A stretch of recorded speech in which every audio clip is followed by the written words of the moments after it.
आदरणीय शिक्षक साथियों एवं प्यारे बच्चों, नमस्कार। आइए 4 दिसंबर 2024 को आयोजित होने वाली राष्ट्रीय सर्वेक्षण के लिए कक्षा 6वीं के कुछ प्रश्नों का अभ्यास इस क्वेश्चन बैंक के माध्यम से कर लेते हैं, जिसका निर्माण जिला पीएलसी टीम रायपुर के द्वारा की गई है, जिसमें मैं भी शामिल हूँ। इस क्वेश्चन बैंक में NEP 2020 अनुरूप दक्षता आधारित प्रश्न का संकलन किया गया है।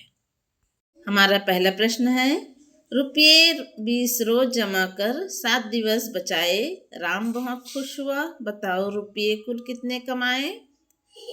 राम 7 दिनों तक प्रतिदिन 20 रुपये बचाता है, तो 7 दिन में उसके कुल कितने रुपये हुए।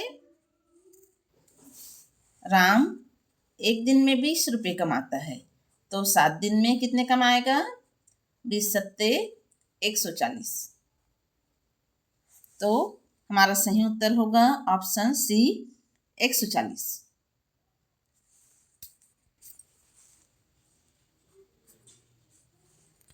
हमारा अगला प्रश्न है, दिए गए आकृति को घड़ी की दिशा में 2/4 घूर्णन कराया जाए तो इसका रूप होगा। इस आकृति को देखिए, घड़ी की दिशा में घड़ी की सुई कैसे घूमती है, बाएं से दाएं, तो इस दिशा में है और 2/4 यानी कि 4 का 2 हिस्सा, 1 2, तो जो छाया है वो इस घर में आएगा, यानी हमारा ऑप्शन होगा सी। हमारा अगला प्रश्न है, समीकरण 25 गुना 100 गुना 0 गुना 10 में किसके स्थान पर 1 लिखने से संख्या 25,000 प्राप्त होगा। इस समीकरण में देखिए, एक अंक 0 है और हम जानते हैं कि 0 का गुना कितने भी बड़ी से बड़ी संख्या से हो वो सभी 0 हो जाते हैं। तो 0 के स्थान पर यदि 1 लिख दिया जाए तो हमारी प्राप्त संख्या होगी 25,000। तो तो प्रश्न के अनुसार सही उत्तर होगा ऑप्शन बी 0। 0 के स्थान पर यदि 1 लिख देंगे तो हमें वांछित उत्तर प्राप्त हो जाएंगे। हमारा अगला प्रश्न है, 10 सेंटीमीटर भुजा वाले एक वर्गाकार रुमाल को बीचों बीच से मोड़ दिया जाए तो इसका क्षेत्रफल होगा। देखिए, रुमाल वर्गाकार में है और उसकी भुजा 10 सेंटीमीटर है, तो उसको मोड़ देंगे तो वो आधी हो जाएगी, यानी 5 सेंटीमीटर हो जाएगी। अब उसकी जो क्षेत्रफल निकालना है, वो क्षेत्रफल का सूत्र क्या होता है, भुजा गुणित भुजा। प्रश्नानुसार एक वर्गाकार रुमाल जिसकी भुजा 10 सेंटीमीटर है, उसको बीच से मोड़ देंगे तो उसकी एक साइड 5 सेंटीमीटर की हो जाएगी, है नहीं। अब वर्ग का क्षेत्रफल निकालेंगे तो होता है भुजा गुणित भुजा, यानी 10 गुणित 5 बराबर 50 वर्ग सेंटीमीटर। तो हमारा सही उत्तर होगा ऑप्शन बी 50 वर्ग सेंटीमीटर। हमारा अगला प्रश्न है, घन के आकार के एक चौक के डिब्बे को पूरा खोला गया तो कितने वर्ग मिलेंगे। एक चौक का डिब्बा है, उसको ऊपर और नीचे दोनों तरफ से खोला गया तो कुल के कितने वर्ग बनेंगे। आइए देखते हैं इस चित्र के माध्यम से। इस तरह का एक पासे के आकार जैसा होता है घन का आकार, इसको ऊपर से और नीचे से खोल देंगे तो चारों दिशा में ये 4 वर्ग प्राप्त हुए और ऊपर और नीचे मिला के 5 और 6, यानी एक घन में कुल 6 वर्ग प्राप्त होंगे। तो हमारा सही उत्तर है ऑप्शन डी 6। हमारा अगला प्रश्न है, एक तालाब में 20% मछलियां लाल हैं और 30% हरी हैं, तालाब में कितने प्रतिशत मछलियां अन्य रंग की हैं। तो देखते हैं, 20% यानी 100 में 20 मछलियां लाल है और 30 मछलियां हरी है, तो 20 और 30 मिला के कुल हुए 50%। तो बाकी के जो 50% मछलियां हैं वो अन्य रंग की होगी। तो हमारा सही उत्तर है ऑप्शन बी 50%।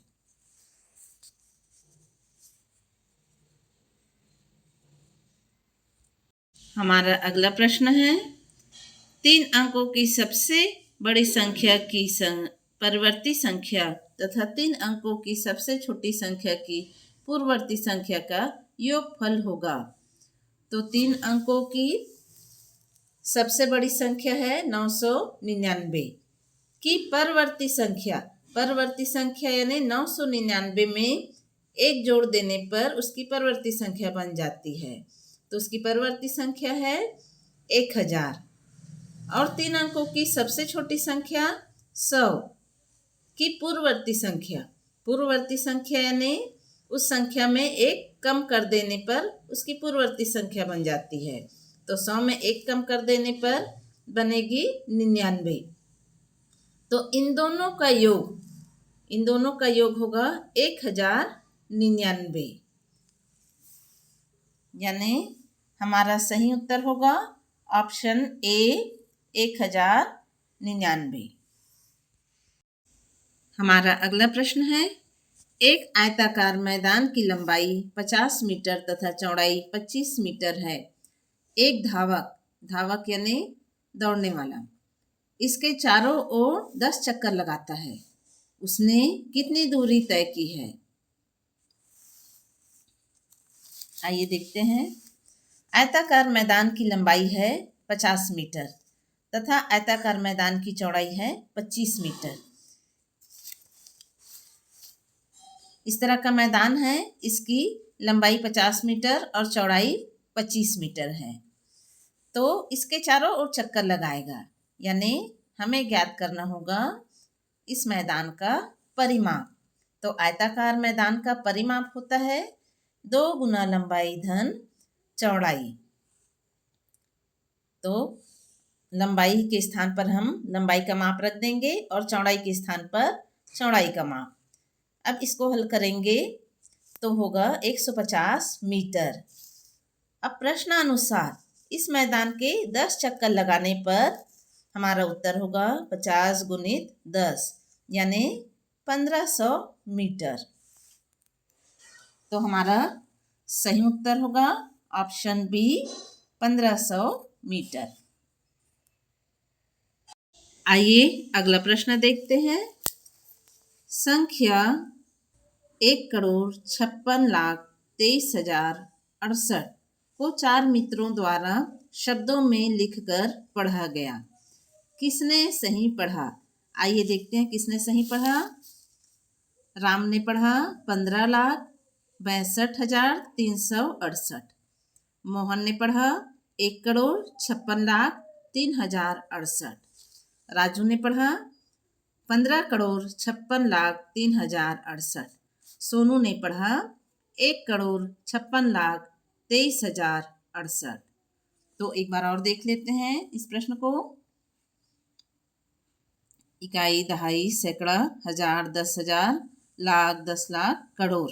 1,56,23,068। तो यहाँ पर सोनू ने बिल्कुल सही पढ़ा 1,56,23,068। तो हमारा सही जवाब होगा ऑप्शन डी। हमारा अगला प्रश्न है, एक चॉकलेट के बॉक्स में 120 चॉकलेट है। यदि गीता ने उसमें से 2/4 चॉकलेट अपने कक्षा में बांट दिए हो तो बताओ बॉक्स में कितने चॉकलेट शेष बचे होंगे। तो देखते हैं 120 का 2/4 कितना होगा।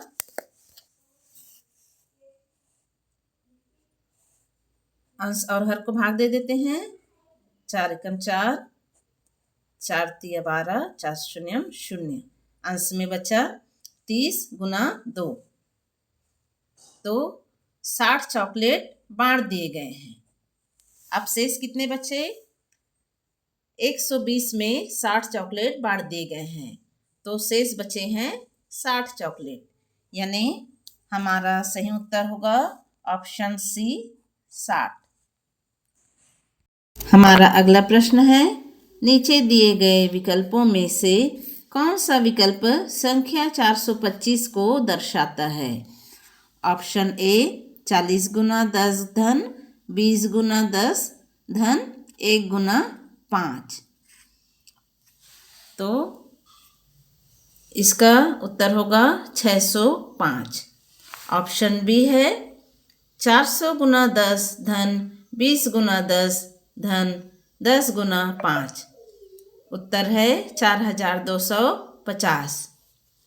ऑप्शन सी है 40 गुना 10 धन 2 गुना 10 धन 1 गुना 50। उत्तर है 470।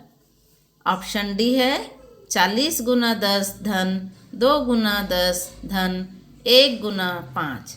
उत्तर है 425। तो हमारा सही उत्तर होगा ऑप्शन डी। ऑप्शन डी 40 गुना 10 धन 2 गुना 10 धन 1 गुना 5, ये 425 को दर्शाता है। हमारा अगला प्रश्न है, दिए गए आकृतियों में से कौन सी आकृति में लंबाई, चौड़ाई व ऊंचाई तीनों गुण विद्यमान है। आइए देखते हैं। इसमें नहीं दिख रहा है, सी में भी नहीं दिख रहा है, डी में भी नहीं दिख रहा है। तो बी में जो एक घन की आकृति है, इसमें लंबाई, चौड़ाई व ऊंचाई तीनों आकृतियां, तीनों गुण विद्यमान हैं। तो हमारा सही उत्तर होगा ऑप्शन बी में। हमारा अगला प्रश्न है, राम क्रिकेट मैदान में चौके 5 लगाए, 16 दौड़ भी पूरे किए, बताओ कुल कितने रन बनाए। राम ने 5 चौके लगाए, तो 5 चौके यानी कितने रन हुए, 5 चौक 20 रन। 16 दौड़ पूरे किए यानी 16 बार एक एक रन भी बनाए, तो देखते हैं कितने रन हुए, 20 रन और 16 रन, तो कुल हुए 36 रन। तो हमारा सही उत्तर होगा ऑप्शन सी, 36 रन बनाए। हमारा अगला प्रश्न है, 5 मित्र राजू, सोनू, मोनू, संजू, पंकज एक कतार में बैठे हैं, यानी एक लाइन में बैठे हैं, जिनके पास अपने से पहले बैठे 2 मित्रों के आमों के योग के बराबर आम हैं। यानी अपने आगे बैठे 2 मित्रों के पास जितने आम हैं, उतने आम तीसरे दोस्त के पास है। यदि राजू के पास 1 आम तथा सोनू के पास 2 आम हो, तो बताओ पंकज के पास कितने आम होंगे। तो आइए देखते हैं। प्रश्न के अनुसार राजू के पास यदि 1 आम है तथा सोनू के पास 2 आम है, तो उसके बाजू में बैठे मोनू के पास होंगे 2 और 1 3 आम, और संजू के पास होंगे 3 और 2 5 आम। तो यहाँ पर पंकज के पास होंगे 5 और 3 8 आम। तो हमारा सही उत्तर होगा ऑप्शन बी 8। पंकज के पास 8 आम होंगे। हमारा अगला प्रश्न है, मोहन एक स्थान से सर्वप्रथम 40 मीटर पश्चिम की ओर चलकर दाएं मुड़कर 40 मीटर चलता है, तत्पश्चात पुनः दाएं मुड़कर 20 मीटर चलता हो, तो बताओ मोहन अभी किस दिशा में है। ऑप्शन ए पश्चिम, ऑप्शन बी दक्षिण पश्चिम, ऑप्शन सी उत्तर पश्चिम, ऑप्शन डी उत्तर पूर्व। तो आइए हल कर कर देखते हैं। प्रश्न के अनुसार दिशाएं उत्तर की ओर ऊपर, नीचे, दक्षिण, दाएं, पूर्व, बाएं, पश्चिम। तो आइए देखते हैं। मोहन अपने जगह से 40 मीटर पश्चिम की ओर आता है, उसके पश्चात अपने दाएं यानी उत्तर की ओर फिर 40 मीटर जाएगा, फिर अपने दाएं 20 मीटर मुड़ जाएगा, तो अभी वह किस दिशा में है? तो इसके अनुसार अभी वह है उत्तर पूर्व की दिशा में। तो हमारा सही उत्तर होगा ऑप्शन डी, उत्तर पूर्व। आज हमने कक्षा 6 के गणित विषय के कुल 15 प्रश्नों का अभ्यास किया है। हमारी वीडियो कैसी लगी कमेंट करके ज़रूर बताइए और आने वाली वीडियो की नोटिफिकेशन आपको मिलती रहे, इसके लिए हमारे चैनल को सब्सक्राइब ज़रूर करें। धन्यवाद।